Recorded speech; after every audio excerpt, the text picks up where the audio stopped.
16,000 people packed into one stadium. One career-defining win. And then, silence. Not the silence of disappointment. Not the silence of boredom. The kind of silence that falls when something happens that no one in that arena has a word for yet. Something that goes beyond sport, beyond rankings, beyond everything you think professional tennis is supposed to be about. Stay with me, because what actually went down at Indian Wells on that March afternoon is one of the most quietly powerful stories in tennis this year, and most people completely missed the real reason it matters. March 8th, Indian Wells, California. Stadium 1. One of the loudest, most electric arenas in the entire world of professional tennis. 40,000 square feet of pure competitive intensity. The kind of court where legends are built and careers are defined. And on this day, Alex Eala stepped onto it like she belonged there, because she did. She was facing world number 4 Coco Gauff, one of the most exciting players on the planet, a Grand Slam champion, a household name. And what Eala did in that opening set was nothing short of surgical. She broke Gauff repeatedly. She moved through the court with a calm that felt almost eerie. She controlled rallies, dictated pace, and reeled off 5 consecutive games like she was playing someone ranked 300 places below her, not the world number 4. First set, 6-2. 2 games up in the second. Dominant. Composed. Completely in control of the biggest match of her life.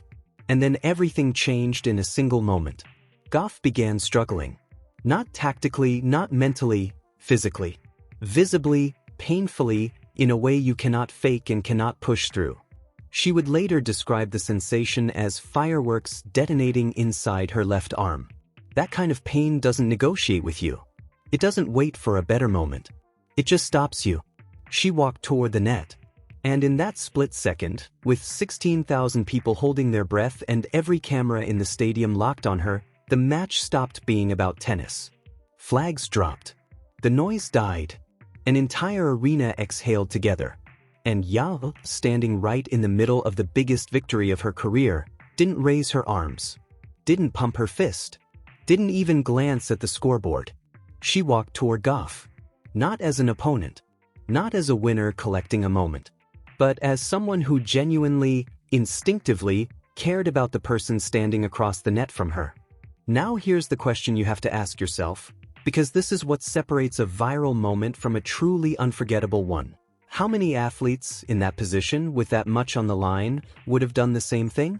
How many would have prioritized the person over the prize? Keep that question in the back of your mind, because the answer tells you everything about who Alex Eala actually is. She followed Gauff as she gathered her things. She listened. She stayed close. There was no performance in it, no angle, no awareness of the cameras still rolling. Just 2 people in a quiet corner of an enormous arena being completely, simply human. Eala would later say it was still a massive moment for her, competing at Stadium 1 against one of the best players on the planet. But even her own words couldn't fully cover what her face was giving away in those seconds. Because this wasn't just a good sportsmanship moment. This was the surface expression of something much deeper between these 2 women. And to understand it fully, you have to go back, further than Indian Wells, further than the 2025 season, all the way back to a DM on Instagram. Before the 2025 Italian Open, Eala reached out to Gauff directly. No agent, no formal request, no professional intermediary. She slid into her DMs and asked if Gauff would be her doubles partner. Think about what that takes. The boldness of it. The vulnerability of it. She was essentially saying, I see something in you, and I believe in what we could build together. Gauff said yes. They went on to reach the quarterfinals together, navigating top-level competition with a chemistry that surprised people inside both their own camps. But here's what matters. The result was never the story. The story was what formed between them on those courts. 2 young women from completely different sides of the world, carrying enormous expectations on their shoulders, and somehow finding something genuine in each other in the middle of all of it. They practiced together before the Australian Open. They traded messages after wins and losses, the kind of messages you only send someone you actually trust. They joked publicly on social media in ways that didn't look staged, because they weren't staged. In professional sport, real friendship is almost impossible. Too much is at stake. Too much is competing. The incentives push everyone apart. And yet here these two were, right out in the open, proving that it doesn't have to be that way. That competition and connection can exist in the same space. So when Gauff told Eala at the net at Indian Wells, "You're playing great," she meant every single syllable. And when Eala walked her off the court with a steady hand on her back, she meant that too. But wait, because the story doesn't end at the net. After the stadium had mostly emptied, something else happened. Quieter. More personal. Something the cameras almost missed entirely. Eala had a small commemorative item with her. A token she had received weeks earlier tied to her run at the ASB Classic in Auckland. It wasn't a Grand Slam trophy. It wasn't a WTA title. But it had meant something to her. It was a physical marker of a moment when she realized she genuinely belonged at this level. And she placed it in Gauff's hands. She said, "I want you to have this. Your message before my first WTA quarterfinal meant everything to me." Gauff looked at it, looked at Eala, and said, "You're going to have so many more of these. You won't even remember this one." They hugged. Not the quick, polite, performative hug of two competitors exchanging pleasantries for the cameras. A real one. The kind that lingers. The kind you only give to someone who actually knows you. The clip spread within hours. The phrase, "friendship over rivalry," started trending across social media. Fans who had watched the match live described feeling like they had witnessed something rare, a moment in professional sport that refused to be reduced to a scoreline or a stat sheet or a highlight reel. And here's what makes this even more extraordinary: none of it was manufactured. In an era where everything in sport is packaged and branded and monetized and polished before it reaches you, this moment was completely raw. Completely real.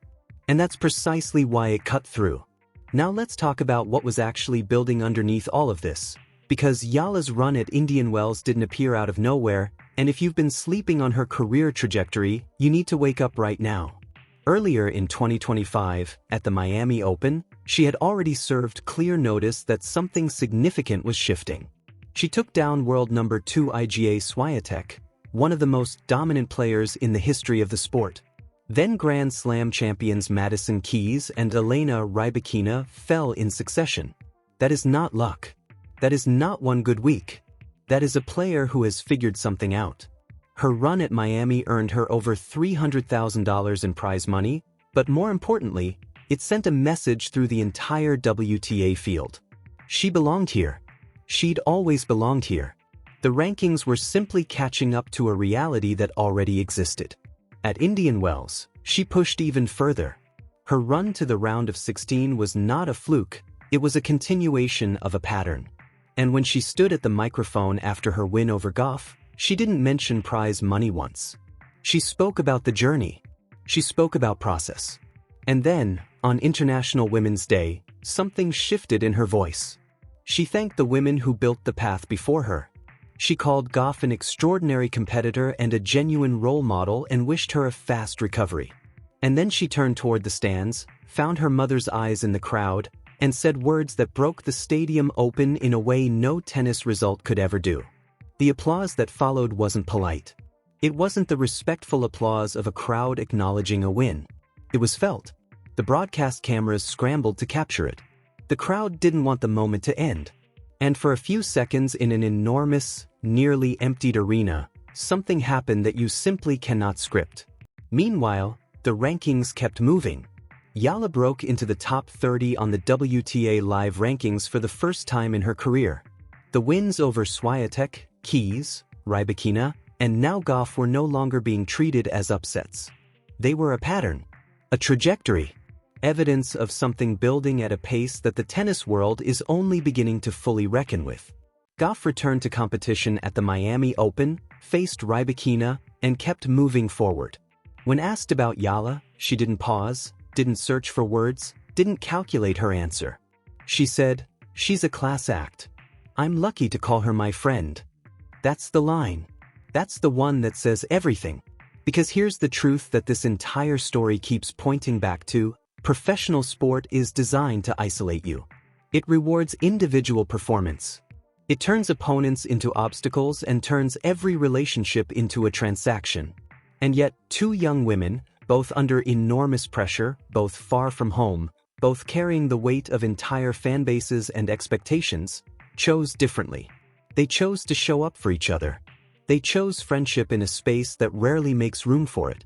And in doing so, they gave everyone watching a reminder of something that goes far beyond tennis. Behind every ranking number is a person. Behind every post-match interview is a lifetime of sacrifice, of early mornings, of injuries and doubt and quiet moments where you have to convince yourself to keep going. And every once in a while, on a court in front of 16,000 people, that reality breaks through in a way that the scoreboard simply cannot contain. That's what Indian Wells gave us. Not just a result, a reminder.